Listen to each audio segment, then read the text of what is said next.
الحمد لله حمدا كثيرا كما أمر، والصلاة والسلام على سيد البشر الشفيع المشفع في المحشر، صلى الله عليه وعلى آله وصحبه.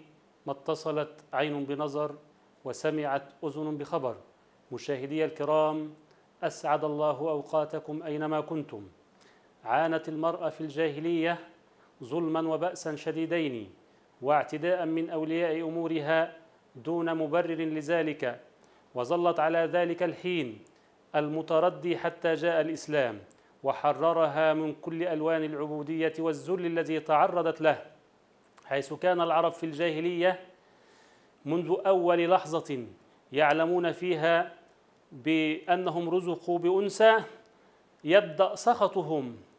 وقد عبر القرآن الكريم عن هذا بأسلوب فريد، يقول الله تعالى: وإذا بشر أحدهم بالأنثى ظل وجهه مسودا وهو كظيم يتوارى من القوم من سوء ما بشر به أيمسكه على هون أم يدسه في التراب ألا ساء ما يحكمون. فكان الرجل في الجاهلية فور سماعه خبر بمولود بأنثى يشعر بالخيبة والسوء خشية العار، ثم يدفنها حية خشية أن يلحق به أي مكروه بسببها، فتحرم المرأة أبسط حقوقها وهو حق الحياة. وكذلك كانت المرأة في الجاهلية تمسك ضرارا للاعتداء عليها من زوجها، بحيث لا تظل مطلقة لتصبح سيدة نفسها، ولا تعد متزوجة سعيدة بالعائلة التي تعيش فيها. ومن صور الظلم أيضا أن المرأة كانت تعد متاعا كأي متاع في البيت، فكان زوجها يقامره فيها فيخسرها إذا خسر الرهان. وكذلك كانت المرأة إذا توفي زوجها تورث إلى الابن الأكبر، كما أنها كانت محرومة من الإرث، وعانت المرأة في طلاقها كما عانت في زواجها أيام الجاهلية. ثم جاء الدين الإسلامي ليبين منزلة المرأة في المجتمع ويرفع من شأنها ويعطيها حقوقها المشروعة، فقد جاء الإسلام على أساس العدل بين الناس، ومن ذلك عدل الدين بين الرجال والنساء في مختلف مناحي الحياة، فكانت واجباتهم وحسابهم أمام الله تعالى بشكل متساوي لا تمييز بين الذكر والأنثى. قال الله تعالى: من عمل صالحا من ذكر أو أنثى وهو مؤمن فلنحيينه حياة طيبة ولنجزينهم أجرهم بأحسن ما كانوا يعملون. وأكد النبي صلى الله عليه وسلم على ذلك بقوله: النساء شقائق الرجال.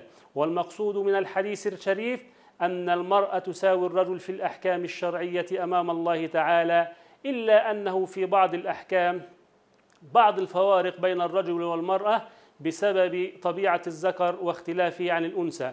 وقد كفل الإسلام للمرأة كافة حقوقها وعرفها إياها، فقد ضمن الإسلام للمرأة إشباع الرغبة الجنسية عن طريق الزواج، وعدم منعها من ذلك إذا كانت قادرة على أداء واجباتها كما هو مطلوب.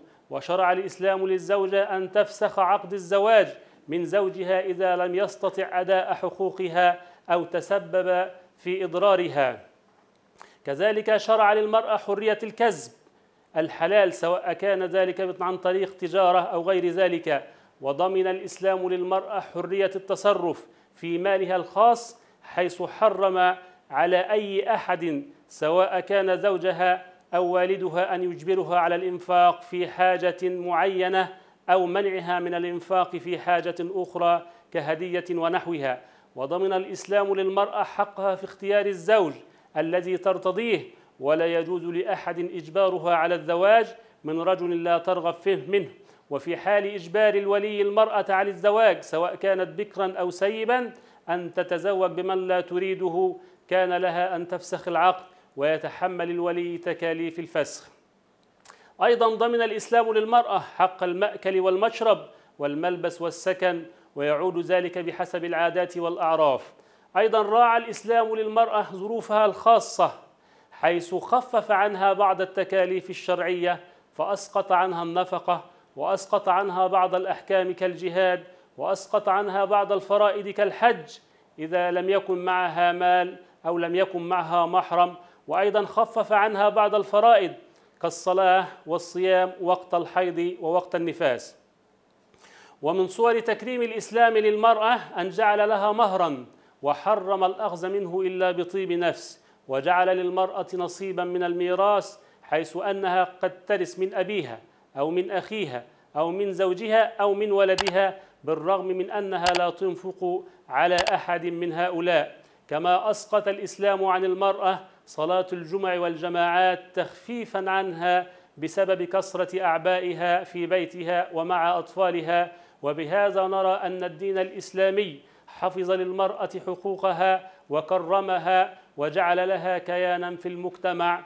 هذا والله أعلى وأعلم، وآخر دعوانا أن الحمد لله رب العالمين، والسلام عليكم ورحمة الله وبركاته.